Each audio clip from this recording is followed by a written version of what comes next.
아멘. 오늘 우리에게 주시는 하나님의 말씀은 창세기 11장 30절에서 12장 5절까지의 말씀입니다. 창세기 11장 30절에서 12장 5절까지의 말씀 한 절씩 저와 교독하신 후 마지막 절 5절은 함께 읽겠습니다. 사레는 임신하지 못함으로 자식이 없었더라.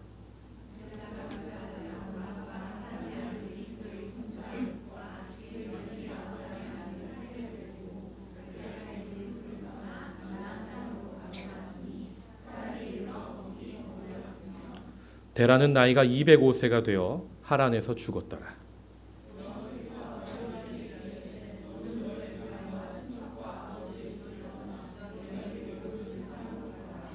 내가 너로 큰 민족을 이루고 내게 복을 주어 내 이름을 창대하게 하리니 너는 복이 될지라.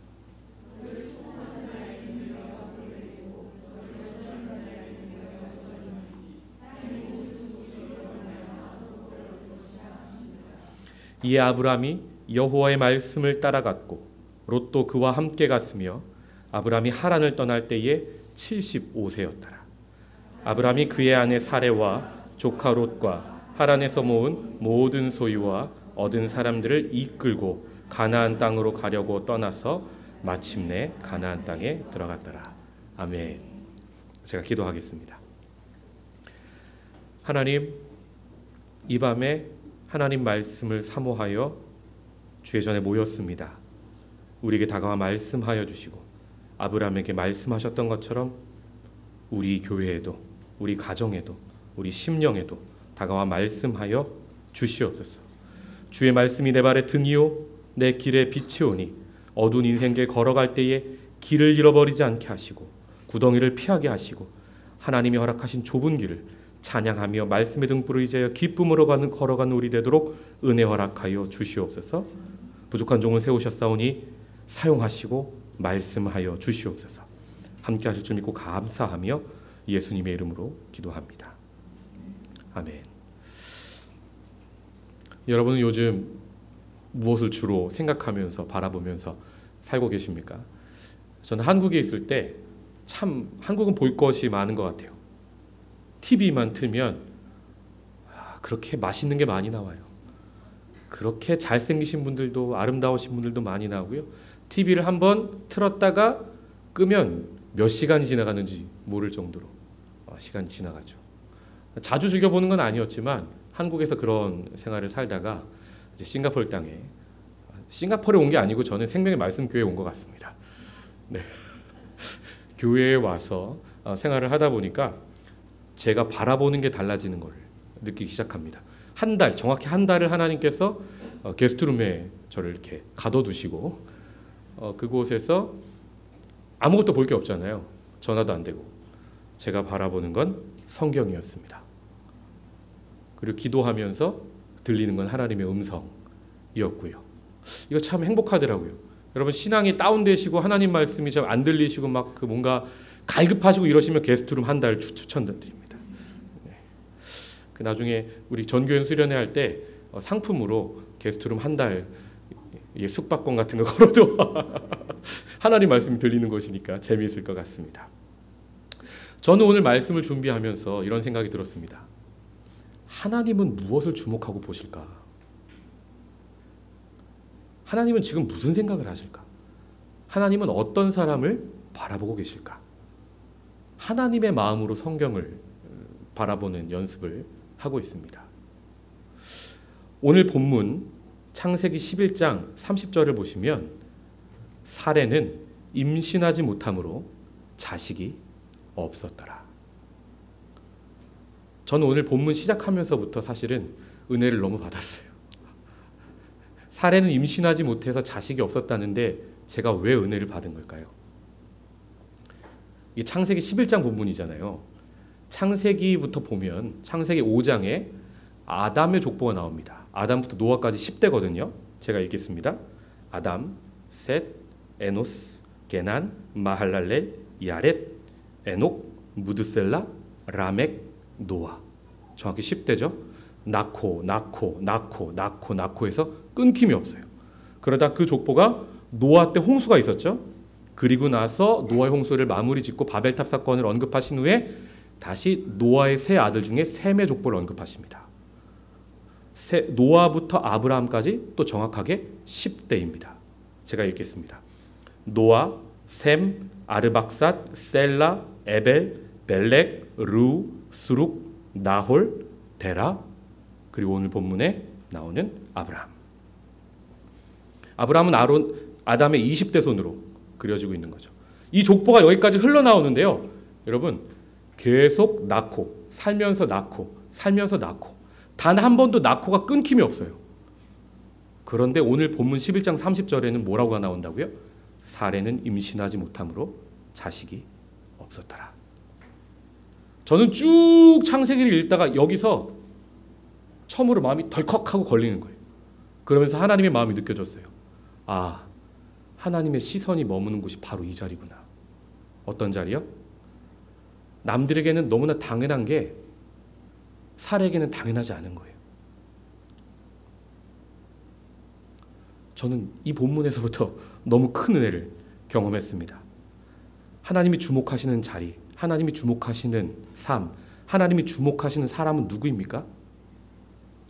남들은 쉽게 취직도 하고, 남들은 자녀도 순풍순풍 잘 낳고, 애도 학교에 적응 잘 하는데 왜 우리 집에는 취직도 못하고, 왜 우리 집에는 학교 가면 적응도 못하고, 남들 애는 공부도 잘하는데 왜 우리 애는 공부도 안 되고, 남들 애들은 건강한데 왜 우리 애들은 건강하지도 않고, 남들은 잘 사는데 우리 집은 왜 이렇고. 바로 이런 사람에게 주시는 말씀이 아닌가 싶습니다. 사랑하는 성도 여러분, 하나님은 삶에서 가장 당연한 게 당연하지 않아서 신음하고 아파하는 사람을 주목하여 보십니다. 이 본문을 읽다가 기도하면서 이 본문을 깨닫고 크게 은혜를 받은 사람이 신약 성경에 나옵니다. 제가 그 사람 한 사람을 소개하겠습니다. 고린도후서 12장 7절입니다. 여러 계시를 받은 것이 지극히 크므로 너무 자만하지 않게 하시려고 내 육체의 가시 곧 사탄의 사자를 주셨으니 이는 나를 쳐서 너무 자만하지 않게 하려 하심이라. 이것이 내게서 떠나가게 하기 위하여 내가 3번 주께 간구하였더니 나에게 이르시기를 내 은혜가 내게 족하도다. 이는 내 능력이 약한 데서 온전하여짐이라 하신지라. 그러므로 도리어 크게 기뻐함으로 나의 여러 약한 것들에 대하여 자랑하리니 이는 그리스도의 능력이 내게 머물게 하려 함이라. 아멘. 사랑하는 성도 여러분, 사도 바울은요, 육체 가시가 있었어요. 아주 고통스럽고 아주 창피한 사도로서. 근데 그게 떠나가기 위해서 하나님께 기도하다가 성경 본문을 묵상하면서 기도하다가 크게 깨달은 한 가지가 있는 거예요. 아, 내 약한 그 자리에 강한 하나님의 능력이 임하여 역사하시는구나. 하나님은 내 약한 그 자리를 너무나 그냥 두실 수 없어서 나에게 다가오시는구나. 능력으로 다가오시는구나. 사랑으로 다가오시는구나. 그걸 깨달은 거예요. 그래서 뭐라고 고백해요? 내 약한 걸 크게 기뻐하며 자랑하겠대요. 사랑하는 성도 여러분, 사도 바울의 고백이 저와 여러분의 고백이 되기를 주님의 이름으로 축복합니다. 이 고백은 저의 고백이기도 해요. 남들은 참 쉽게 결혼하더라고요. 근데 저에게 결혼은 참 쉽지 않았습니다. 신학대학원 가려고 바이블 스터디 그룹에 이제 모였는데요. 맨 뒤에 불량 학생처럼 앉아 있었는데 맨 앞에 머리를 질끈 묶고 청바지에 흰 남방을 입은 아주 아리따운 여인 한 명이 맨 앞에서 우등생 모드로 공부를 하고 있었습니다. 외모가 꽤나 출중해서 예쁘네 생각하고 이제 맨 뒤에서 하나씩 작전을 짰죠. 바로 옆으로 오면 안 됩니다. 한 중가 매일매일 한 칸씩 옆으로 와서 바로 옆에 앉으면 안 돼요. 한 분단 건너 옆에. 그래서 이제 그 뒤에 쉬는 시간에 말을 걸었습니다.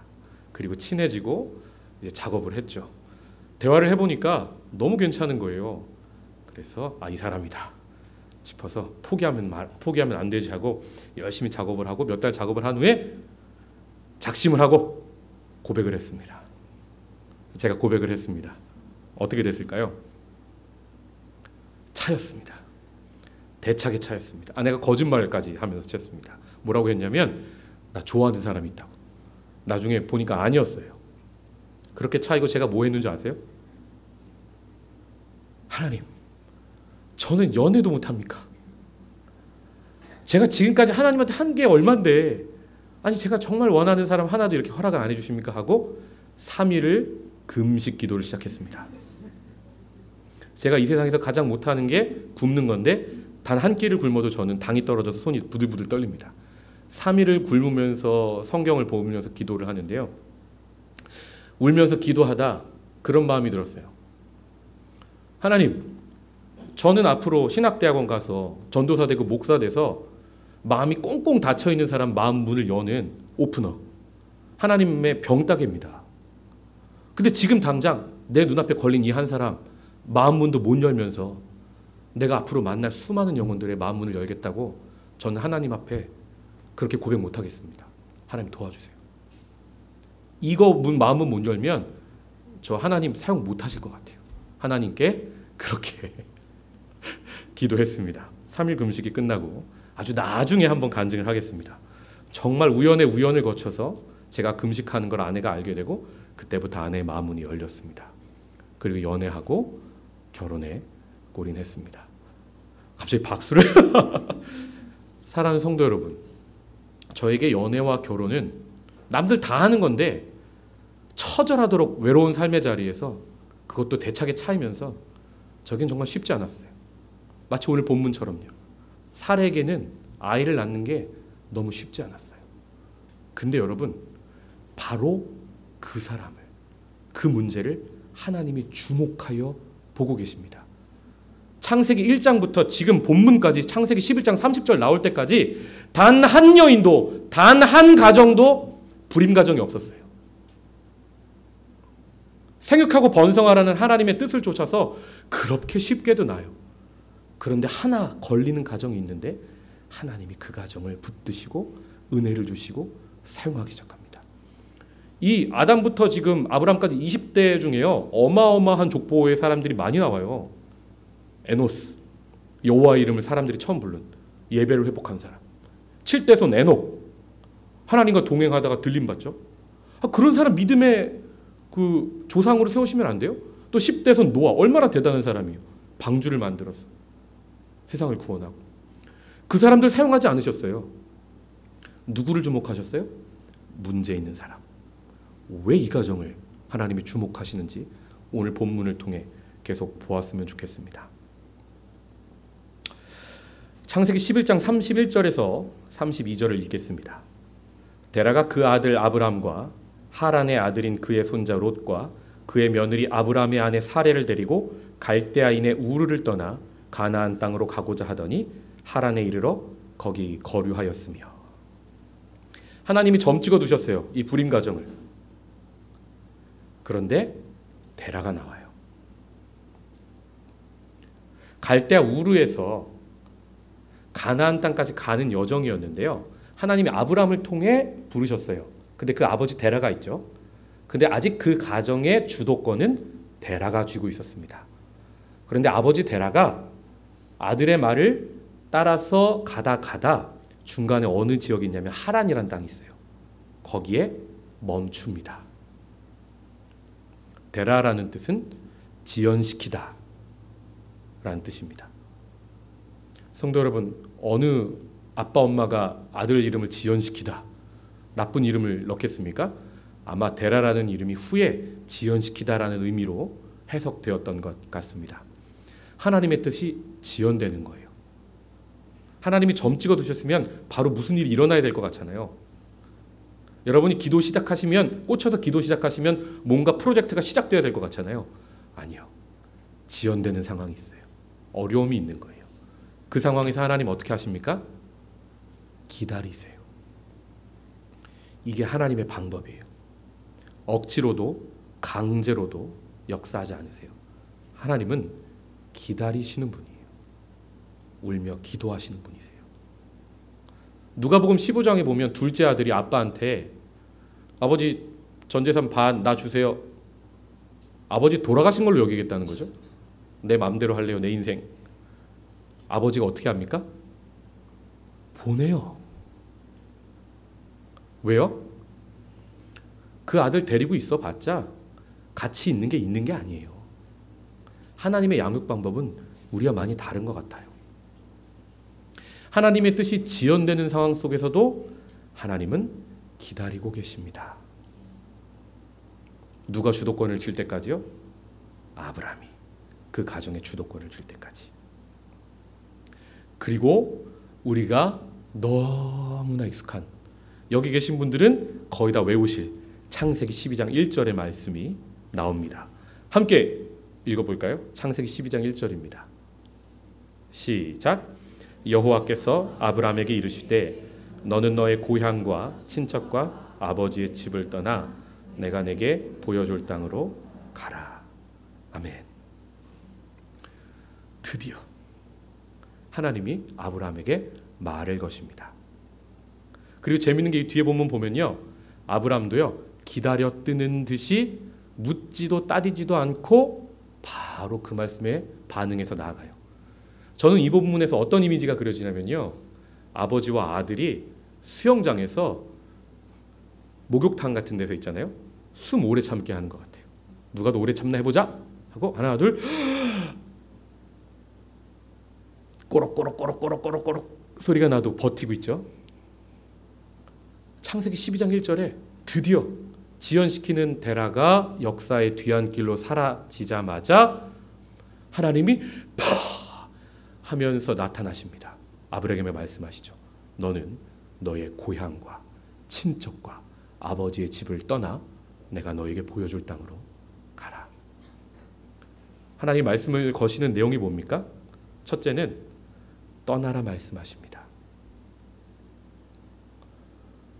어디를 떠나라고 말씀하시는 걸까요? 여호수아 24장 2절의 말씀을 제가 읽겠습니다. 여호수아가 모든 백성에게 이르되 이스라엘의 하나님 여호와께서 이같이 말씀하시기를 옛적에 너희의 조상들 곧 아브라함의 아버지 나홀의 아버지 데라가 강 저쪽에 거주하여 다른 신들을 섬겼으나. 아멘. 갈대 우르에서 데라의 가문이 무엇을 하는 가문이었냐면 우상을 섬기고 그 우상을 조각하는 가문이었어요. 고고학적 발견에 의하면 지금으로부터 4,000년 전에 갈대아인의 우르라는 땅은 최첨단의 도시였습니다. 지금으로 치면 실리콘밸리 같은. 그 당시에 최첨단의 그 발명품이 뭐였을 것 같으십니까, 여러분? 바퀴. 동그란 바퀴가 4,000년 전에 갈대아 우르라는 곳에서 제일 처음 발명됐어요. 그걸 이용합니다. 그리고 사람의 힘으로도 힘드니까 그 당시에 4,000년 전의 말은 아주 작더라고요. 당나귀 같이. 그 말을 이용해서 끄는 것들이 발견되곤 했습니다. 그렇게 발전된 도시에서 우상을 만드는 직업은 굉장히 잘 나가는 직업이었습니다. 아무나 우상을 만들 수 없었거든요. 돈도 잘 벌고 사회적으로 지위도 있고 인정도 받는 그 가문에게 하나님이 말씀하십니다. 거기를 떠나라. 사랑하는 성도 여러분, 창세기 12장 1절을 우리가 현대 오늘을 사는 우리에게 주시는 말씀이라면 어느 자리를 떠나라고 우리에게 말씀하시는 겁니까? 지나치게 화려한 자리, 지나치게 시끄러워서 하나님의 음성이 들리지 않는 자리, 너무나 즐길 게 많은 자리. 또 현대 우상은 뭡니까? 돈이죠. 여러분, 대한민국의 10대들에게 장래 희망, 직업 조사를 했는데요.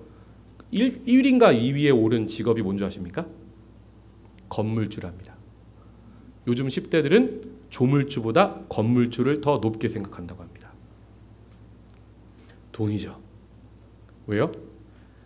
자기가 그래야 잘 먹고 잘 살고 떵떵거리면서 사람들한테 갑질하고 살 수 있으니까. 바로 이게 오늘의 우상의 자리입니다. 우리에게 또 동일하게 다가 말씀하시는 거죠. 그 우상의 자리를, 하나님보다 더 사랑하고 의지하는 자리를 떠나라.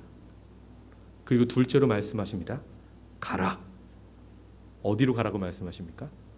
우리는 잘 알고 있죠. 하나님이 아브라함을 믿음의 조상으로 세워서 그 민족을 나라로 만들고 그 가나안 땅을 주셔서 거기서 하나님의 나라, 제사장 나라, 한 민족을 이룬 한 나라를 통해서 제사장 나라 때문에 다른 민족도 저렇게 하나님을 사랑하며 복 받는구나 깨닫고 온 열방이 하나님께로 돌아오기를 원하시는 구원의 프로젝트를 시작하는 거예요. 그 가나안 땅으로 가라고 말씀하셨는데요. 근데 여기서 재밌는 게요. 가나안 땅이란 말이 없어요. 뭐라고 언급되어 있냐면 보여줄 땅으로 가래요. 아직 안 보여주시는 거죠. 비밀 프로젝트를. 왜요? 아브라함을 궁금하게 만들기 위해서요? 하나님이 보는 걸 아브라함이 보기를 원하시는 거예요.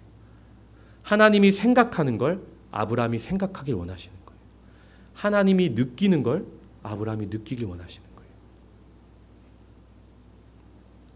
무슨 자리입니까? 오늘날 우리에게 주시는 그 보여줄 땅, 가나안 땅은 하나님과 친밀히 교제할 수 있는 자리로 우리를 부르시고 계시는 겁니다. 사랑하는 성도 여러분, 여러분의 삶의 자리 중에 우르의 땅이 있습니까? 우상 숭배 자리가 있습니까? 오늘 말씀하십니다. 떠나라. 그리고 가라고 말씀하십니다. 어느 자리로요? 하나님과 친밀히 교제할 수 있는 자리로. 그런데 많은 사람들이요, 데라처럼 하나님의 뜻을 중간에 지연시켜요. 어디에 머무르는지 아세요? 하란 땅에 머물러요. 하란은 어떤 곳입니까? 우르인도 아니고 가나안인도 아니에요. 우리로 치면 예수 믿었어. 하나님의 자녀야. 근데 여전히 세상의 버릇은 버리지 못했어요. 이중인격자가 아니라 이중국적 취득자죠. 세상 사람이면서 동시에 하나님의 자녀인. 하나님은 오늘 그 하란의 자리로 또 떠나라고 우리에게 권면하고 계시는 거죠. 여러분, 바나나라는 말 들어보셨습니까? 아주 나쁜 말은 아니고요. 자주 섞인 언어인데요. 미국의 이민 간 한인 1세대들이 이제 2세대를 거기서 낳았죠. 조국 대한민국을 알지 못해요. 영어가 더 익숙해요. 한국어도 엄마 아빠 때문에 떠듬떠듬 하긴 해요. 그래서 엄마 아빠가 다 한인이니까 피부색은 바나나처럼 노래요. 근데요, 교육은 미국에서 받았어요. 속은요, 하얘요. 자기가 노랑인지 하양인지 알지 못해요. 바로 그 자리가 하란의 자리죠. 여러분은 세상 사람입니까? 하나님의 사람입니까? 그 자리를 떠나서 하나님과 친밀히 교제하는 자리로 저와 여러분을 오늘 밤 부르고 계십니다. 계속해서 본문을 보겠습니다. 하나님이 가라 하시는데요. 여러분, 그냥 가면 안 돼요. 뜻없는 열정을 가지고 하나님 가라 한다고 알겠습니다 하고 벌떡 그 자리에 일어서면 안 돼요. 하나님이 뭐라고 말씀하시는지 들어야죠. 뜻없는 열정이 이 세상에서 가장 위험한 거예요. 하나님의 말씀의 방향이 어떻게 어디로 가라 하는지를 알아야죠. 12장 2절입니다. 내가 너로 큰 민족을 이루고 내게 복을 주어 네 이름을 창대하게 하리니 너는 복이 될지라. 아멘. 여러분, 큰 민족을 이루시겠대요. 이름을 창대하게 하시겠대요. 아브라함의 삶의 자리에서 이 말씀이 믿어질까요? 오늘 본문 11장 30절이 어떻게 시작하죠? 사례는 임신하지 못함으로 자식이 없었더라. 하나님이 처음부터 불가능을 믿으라고 지금 말씀하시는 거예요. 근데 정말 대단한 건요, 아브라함이 이에 순종해요.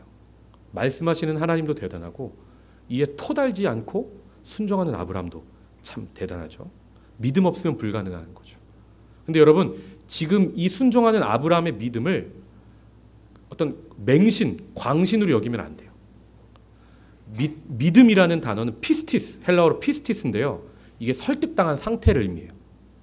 설득하다라는 동사가 수동태로 현재 분사화돼서 명사화된 게 피스티스, 믿음이에요. 설득당한 상태. 누구에게? 하나님에게 설득당한 사람이 믿음의 사람인 거예요. 여러분, 하나님 말씀에 설득당하셨습니까? 말씀 없는 믿음은요, 맹신이요, 광신입니다. 그런데요, 하나님이 설득은 하셨는데 아브라함이 100%다 이해하고 지금 믿으면서 순종하면서 나아가고 있는 걸까요? 다음 주에 계속 보시겠지만 전혀 아닙니다. 다 이해하지 못했는데요. 일단 자기가 아는 거에서 한 발을 내디뎌요. 이게 믿음이죠. 공간복음에 보면 풍랑이는 바다를 뚫고 그 위를 걸어서 예수님이 제자들이 있던 배 위로 걸어오십니다. 근데 겁없이 베드로가, 나서기 좋아하는 반장 수제자 베드로가 나서죠. 예수님, 저도 예수님처럼 걷고 싶습니다. 그렇게 말씀하실 수 있는 분 여기에 몇 분 계실 것 같습니다. 김혜정 간사님은 그러실 것 같습니다. 그런데요, 대단한 믿음이죠. 베드로가 정말 예수님이 걸으니까 예수님이 걸어오라 하면 그 말씀 의지해서 걸으면 내가 안 빠질 거라고 100% 믿어서 걸어갔을까요? 아니요. 여러분 결과를 아시잖아요. 결국 꼬록꼬록 빠집니다. 불완전한 믿음이었어요. 그러나 걸어서 내게로 오라 말씀하시는 그 말씀에 순종해서 한 발을 일단 다 안 믿어져도 내딛었더니 무슨 일이 일어납니까? 물 위로 걷고 있는 자신을 발견하는 거죠. 사랑하는 성도 여러분, 하나님의 뜻이면 지금 다 이해되지 않아도요, 여러분의 자리를 털고 우르의 자리, 하란의 자리를 털고 일어나셔야 돼요. 짐을 싸셔야 돼요. 그리고 일단 한 발자국을 내디디셔야 돼요. 그러면 그 다음 발자국 어디로 가야 할지 하나님은 친밀하게 세밀하게 말씀해 주시는 분이에요. 제가 만난 하나님은 그런 분입니다. 여러분도 그런 하나님을 만나시기를 주님의 이름으로 축복합니다. 계속해서 하나님이 복을 설명하시는데요, 너는 복이 되래요. 재밌는 게 복을 받아라가 아니에요. 복이 되래요. 우리 그리스도인은 새해 인사가 바뀌어야 합니다. 새해 복 많이 받으세요 하시면 안 되고 어떻게 인사해야 됩니까? 새해 복이 되세요. 이게 어마어마한 차이가 있어요. 복이 되라는 의미가. 3절을 보시면요, 너를 축복하는 자에게는 내가 복을 내리고 너를 저주하는 자에게는 내가 저주하리니 땅의 모든 족속이 너로 말미암아 복을 얻을 것이라 하신지라. 복의 내용이 뭡니까? 너만 복 받는 게 아니라 너로 인해서 모든 족속이, 땅의 모든 족속이 복을 얻을 거야. 하나님의 구원의 프로젝트를 암시하시는 거죠. 그런데요, 이 내용이 참 희한해요. 너를 축복하는 자는 내가 축복하고 너를 저주하는 사람은 내가 저주하겠대요. 이 말씀을 깡패처럼 이해하시면 안 돼요. 어디 가서 막 살면서 그럼 그 사람이 나한테 뭐라고 하겠죠? 욕하겠죠? 너 그러면 저주받아. 하나님이 나한테 뭐라고 하셨는지 알아? 이런 갑질하라는 게 아니에요. 이 말씀은 어마어마한 권리이자 어마어마한 의무를 주신 말씀이에요. 뭐예요? 너로 인해 복을 받는 게 하나님 뜻이에요. 저 사람이. 근데 저 사람이 나를 축복해야 저 사람도 축복을 받아요. 이게 그리스도인의 사명이죠. 무슨 뜻입니까?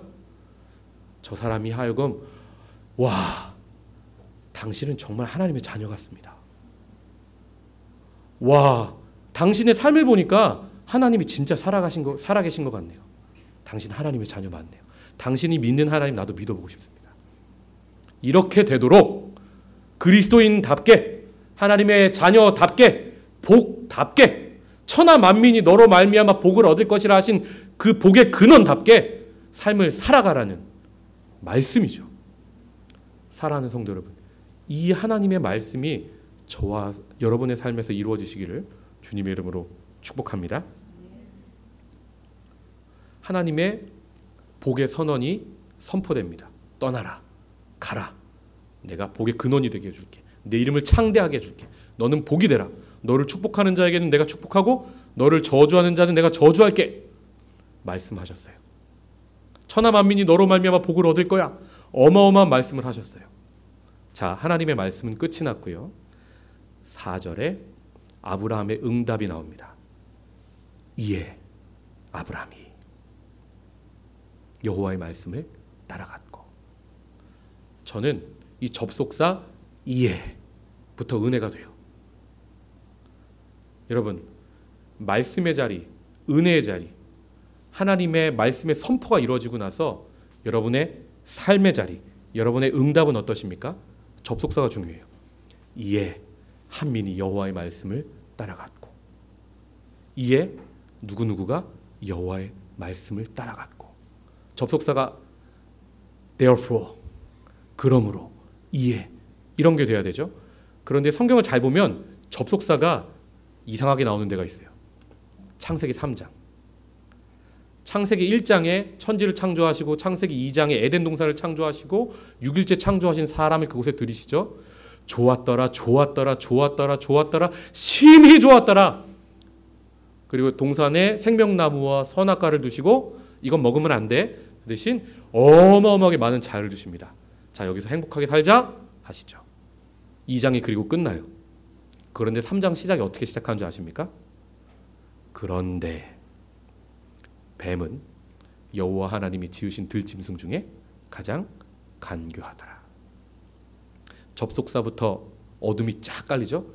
마치 여러분 그 드라마나 영화를 보시면 뭔가 행복해. 근데 갑자기 그 끝에 BGM이 약간 뭔가 이상하게, 약간 야리꾸리하게 흘러가요. 그럼 뭘 느껴요? 아, 안 되는데 여주인공이 죽나? 남자 주인공이 어떻게 되나? 느끼죠. 성경을 읽을 때 접속사를 잘 보세요. 하나님의 말씀이 떨어지는데 그렇게 기다리고 기다려서 하나님이 말씀하셨잖아요. 아담부터 아브람까지 20대라니까요. 어마어마한 시간이 흘러갔어요. 그리고 하나님이 초청하시는데 여기서 아브람이 그러나 아브람은 여호와의 말씀을 따르지 않았고 했으면 어떻게 됐을까요? 믿음의 조상은 아마 다른 사람이 됐겠죠. 이에 아브람이 여호와의 말씀을 따라갔대요. 롯도 그와 함께 갔으며 아브람이 하란을 떠날 때에 75세였더라. 심지어 베라 때문에 지연되는 상황이 길어졌어요. 아니 불임 가정에 나이라도 좀 젊을 때 부르시던가. 하나님 타이밍도 참 못 맞추세요. 인생이 타이밍이잖아요, 여러분. 타이밍에 관한 노래가 가장 많이 나온 데가 어딘지 아십니까? 전도서. 때가 있다 하시죠. 때가 있다 그렇게 말씀해 놓고선 때를 못 맞추는 게 하나님 같으세요. 왜요? 완벽하게 불가능한 상황 속에서 가장 약한 자리에서 강한 하나님의 능력을 보여주시려고요. 이게 은혜죠. 이게 부르심이고. 12장 5절을 제가 읽겠습니다. 아브람이 그의 아내 사레와 조카 롯과 하란에서 모은 모든 소유와 얻은 사람들을 이끌고 가나안 땅으로 가려고 떠나서 마침내 가나안 땅에 들어갔더라. 아멘. 여러분 제가 하나님의 마음으로 성경을 읽기 시작했다고 했잖아요. 여기서 마침내는 누구의 마침내일까요? 아브라함이 그 땅에 들어가서 하나님 제가 마침내 이 땅에 들어왔습니다 했을까요? 아브라함은 아직 하나님의 구원 프로젝트 1%도 다 이해하지 못하고 있어요. 하나님의 마침내죠. 그 순종 하나를 하나님은 예스! 됐어! 이제 시작이야. 오랜 시간을 기다리셨는데 아브라함이 그 순종 하나를 그렇게 기뻐하시는 거예요. 마침내 네가 여기까지 왔구나. 그래, 나와 함께 동행해보자꾸나. 하나님의 마침내. 하나님이 저와 여러분의 삶을 보고 와, 네가 마침내 여기까지 순종했구나. 잘했어. 마침내 네가 나와 친밀해지는 가나안 땅까지 왔구나. 잘했어. 마침내 네가 하란을 떠나고 우르를 떠났구나. 잘했어. 하나님의 감탄사 마침내가 우리의 삶에 있으시기를 주님의 이름으로 축복합니다. 사랑하는 성도 여러분, 저는 오늘 창세기 11장 30절부터 12장 5절까지 본문을 가지고 하나님의 마음을 여러분에게 전했습니다. 사레가 나오고요, 데라가 나오고요, 아브람이 나와요. 그리고 무엇보다 여호와 하나님이 나오십니다. 이 본문의 주인공은 네 사람 중 누구일까요? 전적으로 하나님이십니다. 하나님이 계획하셨고 하나님이 기대하셨고 사람이 다 이해하지 못하는 상황 속에서도 하나님은 꿈꾸셨고 그리고 마침내 그 일을 시작하시고 마침내 그 일을 이루어 가시는 하나님을 우리는 보고 있습니다. 사용하는 사람은요 참 연약해요. 사례는요 임신하지 못해서 자식이 없었어요. 데라는요, 지연시키는 사람이었어요. 아버지 데라 때문에요, 아브라함은요, 아무것도 못하고 기다리고만 있는 사람이었어요. 그러나 여러분, 하나님의 때에 하나님이 작정하신 사람을 불러서 하나님은 마침내 그 일을 이루어 가시는 것을 보게 됩니다. 부르고 계시는 하나님, 오늘 본문을 통하여 저와 여러분을 콜링하고 계시는 그 하나님의 음성을 들으시기를 주님의 이름으로 축복합니다. 다 함께 기도하겠습니다.